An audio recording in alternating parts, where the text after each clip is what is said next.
بسم اللہ الرحمن الرحیم۔ کتاب مناظرہ رشیدیہ کا صفحہ نمبر 32 اور 33 ہے۔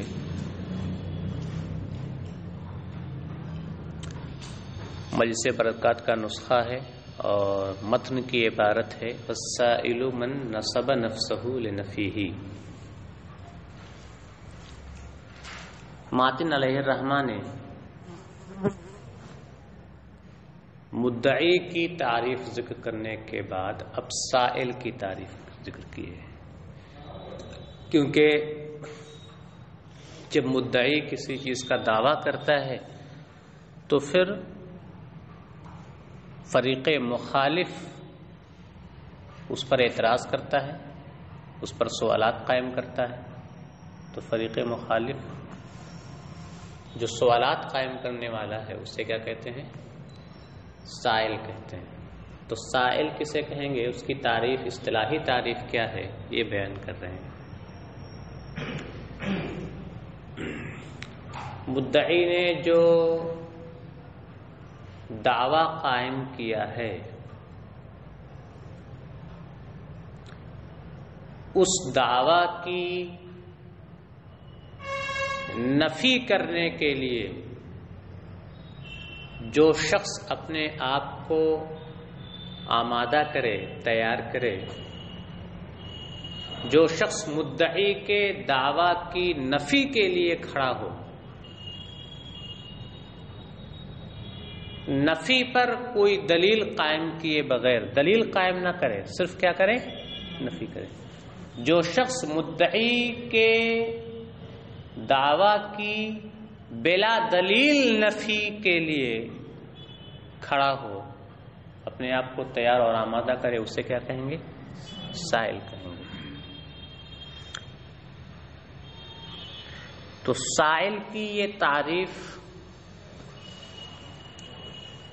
ہر فریق مخالف پر صادق نہیں آ رہی ہے۔ سائل کی یہ تعریف صرف ناقض پر صادق آ رہی ہے۔ کس پر صادق آ رہی ہے؟ کس پر صادق آ رہی ہے؟ ناقض پر صادق آ رہی ہے۔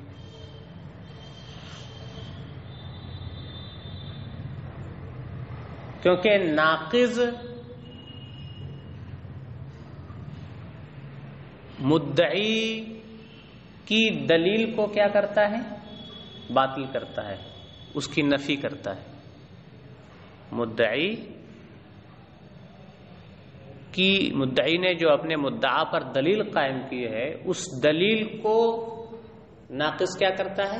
اس کا انکار کرتا ہے، اس کی نفی کرتا ہے، اسے تسلیم نہیں کرتا ہے، اور یہ کہتا ہے کہ یہ فساد کو مستلزم ہے۔ پھر وہ فساد کو ثابت کرتا ہے۔ کس کو ثابت کرتا ہے؟ فساد کو ثابت کرتا ہے۔ فساد کو ثابت کرنے کا مطلب یہ ہے کہ آگے آپ جب پڑھیں گے تو فساد کو ثابت کرنے کے لیے شاہد پیش کرتا ہے، کوئی دلیل نہیں پیش کرتا ہے، اصطلاح الگ ہے۔ تو یہاں سائل کی تعریف کیا ہے؟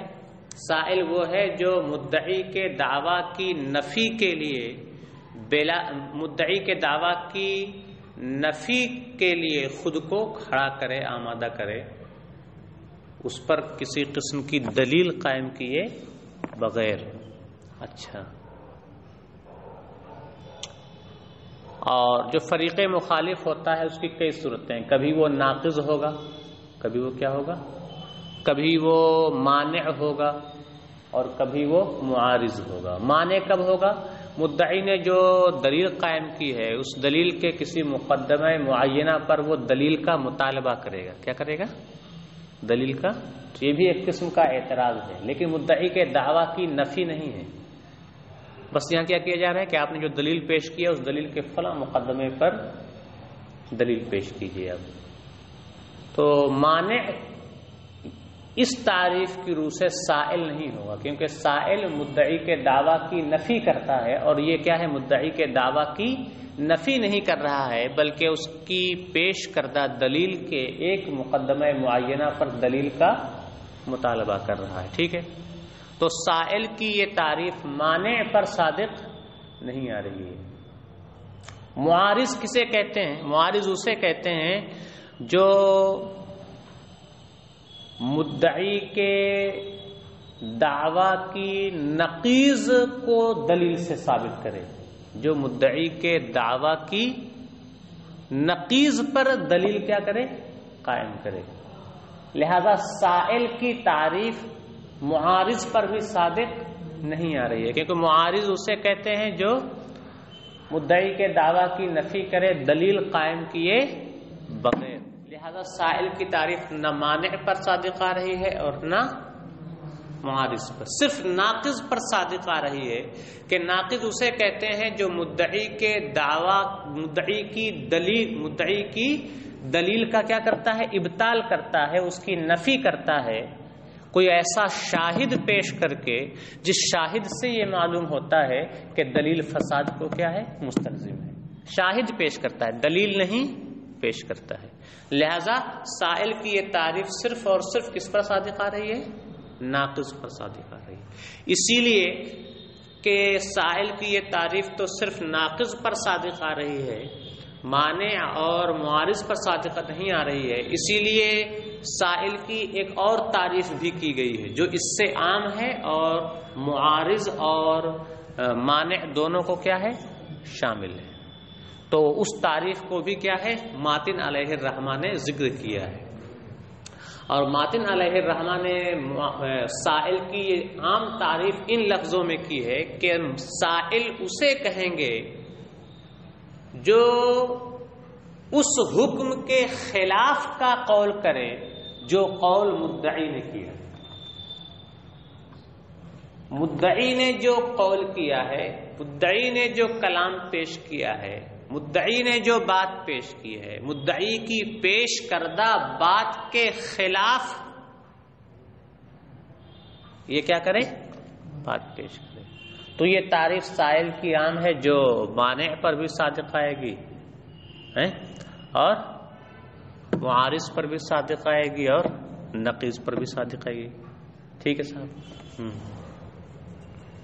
وہی ہے والسائل من نصب نفسه لنفيه اے لنفی الحکم الذی ادعاه المدعی بلا نصب دلیل علیہ۔ سائل وہ شخص ہے جو اس حکم کی نفی کے لیے اپنے آپ کو آمادہ کرے جس کا مدعی نے دعویٰ کیا ہو، ہاں اس پر کوئی دلیل قائم نہ کرے، اس پر کوئی دلیل قائم کیے بغیر۔ فعلی ھذا یصدق علی المناقض فقط، تو اس بنیاد پر سائل کی یہ تعریف صرف مناقض پر صادق آ رہی ہے۔ وقد یطلق علی ما هو اعم، اور کبھی سائل کا اطلاق اس مفہوم پر ہوتا ہے جو اس سے عام ہے۔ وَهُوَ كُلُّ مَنْ تَكَلَّمَ عَلَى مَا تَكَلَّمَ بِهِ الْمُدَّعِي أَعَمَّ مِنْ أَنْ يَكُونَ مَانِعًا أَوْ نَاقِضًا أَوْ مُعَارِضًا۔ اور وہ مفہوم عام یہ ہے کہ سائل ہر وہ شخص ہے جو اس بات کے خلاف بات پیش کرے جو بات مدعی نے کہی ہو، جو مدعی کی پیش کردہ بات کے خلاف بات پیش کرے، خواہ وہ مانع ہو، خواہ ناقض ہو، خواہ معارض ہو۔ ٹھیک ہے، یہ تو ہوئی سائل کی تعریف۔ دعویٰ، مدعی جو دعویٰ پیش کرتا ہے، تو دعویٰ کسے کہتے ہیں؟ تو بالکل ظاہر ہے، دعویٰ اس حکم کو کہیں گے، دعویٰ اس قضیہ کو، قضیہ کہہ لیجیے، دعویٰ اس قضیہ کو کہیں گے جو ایسے حکم پر مشتمل ہو جس حکم کا یا تو دلیل سے اس بات مقصود ہو یا تنبیہ کے ذریعہ اظہار مقصود ہو۔ دعویٰ کسے کہیں گے؟ اس قضیہ کو کہیں گے جو ایسے حکم پر مشتمل ہو جس کا اس بات یا اظہار کیا ہو؟ مقصود ہو۔ اس لیے کہ اگر کوئی ایسی بات ہے، کوئی ایسا حکم ہے جو جس کا اس بات ہے اور اس میں کوئی خفا ہی نہیں ہے تو اس میں مناظرہ ہی نہیں ہوگا۔ مناظرہ تو ایسے ہی موضوع پر ہوگا جس کا بھی اس بات نہ ہوا ہو، یا ثبوت تو ہو لیکن اس پر پردہ پڑا ہوا ہے، پردہ ہٹانا مقصود ہے، تو یا تو اس بات ہوگا یا اظہار ہوگا۔ مناظرہ اسی لیے ہوتا ہی ہے۔ تو یہ کرے الدعوی ما اے قضیۃ یشتمل علی الحکم اشتمال الکل علی الجزء. اچھا آپ جانتے ہیں کہ قضیہ یعنی جملے کے کئی اجزاء ہوتے ہیں، جیسے محکوم علیہ، محکوم بہ، پھر کیا ہے نسبت جسے آپ حکم بھی کہتے ہو نا. تو قضیہ یہ حکم پر نسبت پر مشتمل ہوتا ہے، لیکن یہ نسبت اور یہ حکم جو ہے یہ عین قضیہ نہیں ہوتا، یعنی قضیہ کا کل نہیں ہوتا بلکہ کیا ہے اس کا ایک جز ہوتا ہے. تو قضیہ حکم پر مشتمل ہوتا ہے ایسے ہی جیسے کل کیا ہوتا ہے جز پر مشتمل. بتانا یہ ہے کہ یہ حکم اور نسبت جو ہے یہ عین قضیہ نہیں، یعنی کل قضیہ نہیں ہے بلکہ قضیہ کا صرف ایک کیا ہے جز ہے. والدعوی ما اے قضیۃ یشتمل علی الحکم اشتمال الکل علی الجزء المقصود اثباتہ بالدلیل او اظہارہ بالتنبیہ. اظہارہ پہ بھی لکیر ہونی چاہیے. دعویٰ وہ قضیہ ہے جو کسی ایسے حکم پر مشتمل ہو، کل کے جز پر مشتمل ہونے کی طرح، ایسے حکم پر مشتمل ہو جس حکم کا اثبات مقصود ہو دلیل کے ذریعہ اور اظہار ہو بالتنبیہ ہے یا تنبیہ کے ذریعہ اس کا اظہار مقصود. ایسے حکم پر مشتمل ہو جس حکم کا یا تو دلیل کے ذریعہ اثبات مقصود ہو یا تنبیہ کے ذریعہ اظہار مقصود ہو. ٹھیک. اور اشتمال الکل علی الجزء تو شارح کی عبارت ہے، یہ بتانا چاہتے ہیں کہ قضیہ یہ حکم پر اسی طرح مشتمل ہوتا ہے جیسے کل جز پر مشتمل ہوتا ہے.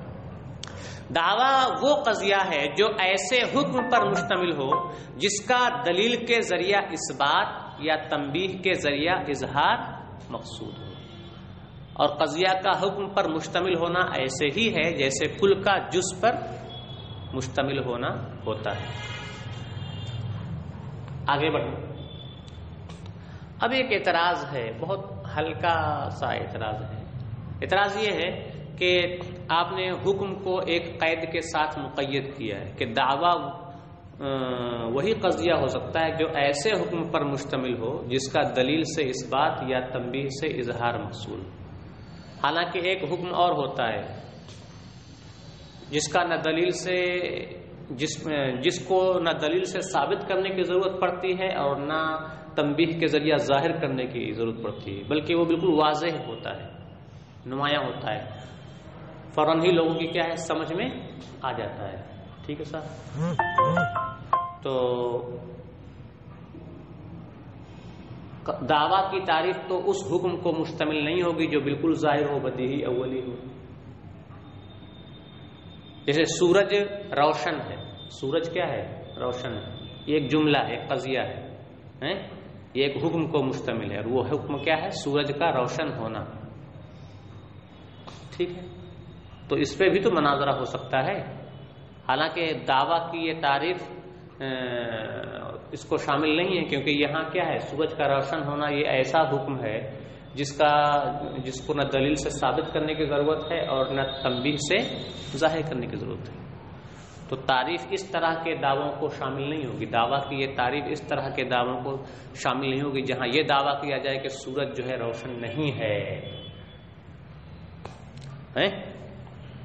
تو شاعر نے کہا کہ یار بات مناظرہ کی چل رہی ہے، جو حکم بالکل بدیہی اولی ہو وہاں مناظرے کی ضرورت ہی نہیں ہے، وہاں اس میں دعویٰ کرنے کی ضرورت ہی نہیں ہے، کیونکہ اس کے خلاف کوئی بات ہی نہیں ہے. کہ آپ کہیں گے سورج روشن ہے، سورج میں روشنی ہے، چمک ہے، تو کوئی اس کا انکار ہی نہیں کرے گا کہ وہاں دعویٰ کرنے کی ضرورت پڑے. اور اگر کوئی اعتراض کرے بھی تو وہ مناظر تھوڑی ہوگا، تو مجادل ہوگا، جھگڑا کرنے والا ہوگا. تو بدیہی اولی میں مناظرہ ہوتا ہی نہیں. اگر کوئی کرے بھی تو وہ مناظرہ نہیں ہوگا. تو اس کو تو شامل کرنے ایسا حکم جو بالکل بدیہی ہو جسے نہ دلیل سے ثابت کرنے کی ضرورت ہو نہ تنبیہ کے ذریعہ جس کو ظاہر کرنے کی ضرورت ہو، وہ دعویٰ بنے گا ہی نہیں. ایسا حکم دعویٰ بنے گا ہی نہیں. ایسے حکم میں مناظر کی ضرورت ہی نہیں ہے. پر دعویٰ اچھا تو یہی ہے کریں وفیہ انہ قد یکون الحکم المدعا بدیہیا اولیا. اور اس تعریف میں ایک شبہہ یہ ہے کہ حکم مدعا تو کبھی بدیہی اولی ہوتا ہے، حکم مدعا تو کبھی بدیہی اولی ہوتا ہے. تو جب حکم مدعا بدیہی اولی ہوگا تو وہاں دعویٰ کیا ہوگا؟ ایسے حکم پر مشتمل ہوگا جو بدیہی اولی ہو، اور یہ تعریف دعویٰ کی اس کو شامل نہیں ہوگی. کہہ رہے ہیں کہ وہ دعویٰ ہوگا ہی نہیں کیونکہ وہاں مناظر کی ضرورت ہی نہیں. وَيُمْكِنُ أَن يُقَالَ إِذَا كَانَ الْحُكْمُ كَذَلِكَ لَمْ يَتَحَقَّقِ الْمُنَاظَرَةُ لِأَنَّهُ لَمْ يُنْكِرْهُ إِلَّا مُجَادِلٌ أَوْ مُقَابِلٌ. اور اس اعتراض کا جواب یہ دیا جا سکتا ہے کہ جب حکم ایسا ہو یعنی بدیہی اولی ہو تو وہاں مناظرہ ہی متحقق نہیں ہوگا، اس لیے کہ اس بدیہی اولی کا انکار یا تو مجادل کرے گا یا مقابل کرے گا، مناظر کر ہی نہیں سکتا ہے. اب یہاں سے بتائیں گے کہ دعویٰ کے کئی نام ہیں، دعویٰ کے کئی نام اور بھی ہیں، دعویٰ کے کئی نام اور بھی ہیں. دعویٰ پر چونکہ اعتراضات بھی وارد ہوتے ہیں، سوالات بھی قائم ہوتے ہیں. جب آپ کوئی چیز دعویٰ کریں گے تو اس پر اعتراضات وارد ہوں گے، اس پر سوالات قائم کیے جائیں گے، اس پر بحث ہوگی. تو دعویٰ اس حیثیت سے کہ اس پر سوالات وارد ہوتے ہیں، قائم ہوتے ہیں، اعتراضات وارد ہوتے ہیں، اس پر بحث ہوتی ہے، اس حیثیت سے دعویٰ کو مبحث اور مسئلہ بھی کہتے ہیں. دعویٰ کو مبحث اور مسئلہ بھی کہتے ہیں. اچھا، چونکہ دعویٰ مستفاد کہاں سے ہوتا ہے؟ دلیل سے. دلیل سے دعویٰ کیا ہو جاتا ہے؟ ثابت ہو جاتا ہے. چونکہ دعویٰ دلیل سے ثابت ہوتا ہے، دلیل سے مستفاد ہوتا ہے، اس لیے دعویٰ کو نتیجہ بھی کہتے ہیں. دعویٰ کو کیا کہتے ہیں؟ نتیجہ بھی کہتے ہیں. کبھی کبھی جس چیز کا دعویٰ کیا جاتا ہے وہ ایک قاعدہ کلیہ ہوتا ہے، ایک ضابطہ ہوتا ہے، اس کا حکم کلی ہوتا ہے، اس لیے اس حیثیت سے دعویٰ کو قاعدہ اور قانون کا بھی نام دیا جاتا ہے. ٹھیک ہے، جس چیز کا دعویٰ کیا جاتا ہے، جس چیز کا آپ دعویٰ کرتے ہیں تو اس کی حقیقت تلاش کرتے ہیں، ہے نا؟ تو طلب کی جگہ بھی دعویٰ ہی ہے، طلب کی جگہ بھی کیا ہے؟ دعویٰ ہی ہے. اس لیے دعویٰ کو مطلب بھی کہا جاتا ہے، دعویٰ کو مطلب بھی کہا جاتا ہے. ہاں، مطلوب یہ دعویٰ سے عام ہے. مطلوب کیا ہے؟ دعویٰ سے عام ہے. مطلوب کیا ہے؟ دعویٰ سے عام ہے. اس لیے کہ جو دعویٰ ہوگا، جو دعویٰ ہوگا وہ کوئی نہ کوئی قضیہ ہوگا. جو دعویٰ ہوگا وہ کوئی نہ، تعریف بھی کی ہے قضیتن سے، ہے نا؟ جو دعویٰ ہوگا وہ کیا ہوگا؟ قضیہ ہی ہوگا. اور جو مطلوب ہوگا وہ کبھی کبھی قضیہ نہیں ہوتا بلکہ تصور ہوتا ہے. جیسے انسان کی ماہیت مطلوب ہو تو وہ تو کیا ہے؟ تصور ہے، قضیہ ہی نہیں ہے. تو مطلوب کیا ہے؟ دعویٰ سے عام ہے. یہ کبھی تصوری ہوگا اور کبھی کیا ہوگا؟ تصدیقی ہوگا. ٹھیک ہے، بات سمجھ میں آئی؟ ہاں. اور ایک اور لفظ بھی ہے مطلب، ایک اور لفظ بھی ہے مطلب، جس کے ذریعہ تصورات یا تصدیقات کا حصول ہوتا ہے. اس کو کیا کہتے ہیں؟ مجہولات تصوریہ یا مجہولات تصدیقیہ کا جس کے ذریعہ حصول ہوتا ہے اسے کیا کہتے ہیں؟ مطلب کہتے ہیں. اب دیکھیں ترجمہ دیکھیں. کہتے ہیں کہ وہ یسمى ذالک سے اشارہ کس کی طرف ہے؟ دعویٰ کی طرف. من حیث انہ یرد علیہ او علی دلیلہ السؤال او البحث مسئلۃ و مبحثا. اور دعویٰ کو مسئلہ اور مبحث کا نام بھی دیا جاتا ہے اس اعتبار سے کہ اس پر یا اس کی دلیل پر سوالات وارد ہوتے ہیں اور بحث قائم ہوتی ہے نا؟ ہو گیا. وَمِنْ حَيْثُ أَنَّهُ يُسْتَفَادُ مِنَ الدَّلِيلِ نَتِيجَةً. اور دعویٰ ہی کو نتیجہ کا بھی نام دیا جاتا ہے اس اعتبار سے کہ وہ دلیل سے کیا ہوتا ہے؟ مستفاد ہوتا ہے. وَمِنْ حَيْثُ أَنَّهُ قَدْ يَكُونُ كُلِّيًّا قَاعِدَةً وَقَانُونًا. اور دعویٰ ہی کو کبھی قاعدہ اور قانون بھی کہا جاتا ہے اس اعتبار سے کہ دعویٰ کبھی کیا ہوتا ہے؟ کلی ہوتا ہے. ٹھیک ہے، لیکن دعویٰ کو مطلقاً مطلوب نہیں کہتے ہیں، اس لیے کہ مطلوب کیا ہے؟ دعویٰ سے عام ہے. کیونکہ دعویٰ ہمیشہ کیا ہوگا؟ قضیہ ہوگا. ہمیشہ کیا ہوگا؟ قضیہ ہوگا، یعنی ہمیشہ تصدیق ہوگا. جبکہ مطلوب کبھی کبھی کیا ہوتا ہے؟ تصوری بھی ہوتا ہے. سمجھ گئے؟ تو وہی کہہ رہے ہیں والمطلوب اعم من الدعویٰ. ہاں، مطلوب یہ دعویٰ سے عام ہے. تصوری کہ مطلوب کبھی تصوری ہوتا ہے، مثال کے طور پر ماہیت انسان، اور تصدیقی اور کبھی مطلوب کیا ہوتا ہے؟ تصدیقی ہوتا ہے. مثال کے طور پر العالم حادث. ٹھیک ہے، یہ ہو گیا. تو مطلوب یہ کیا ہے؟ دعویٰ سے عام ہے. ویسمى ویسمى الدعویٰ، یہ بھی دعویٰ سے تعلق ہے. ویسمى من حيث انه موضع الطلب كانه يقع فيه الطلب مطلبا ايضا.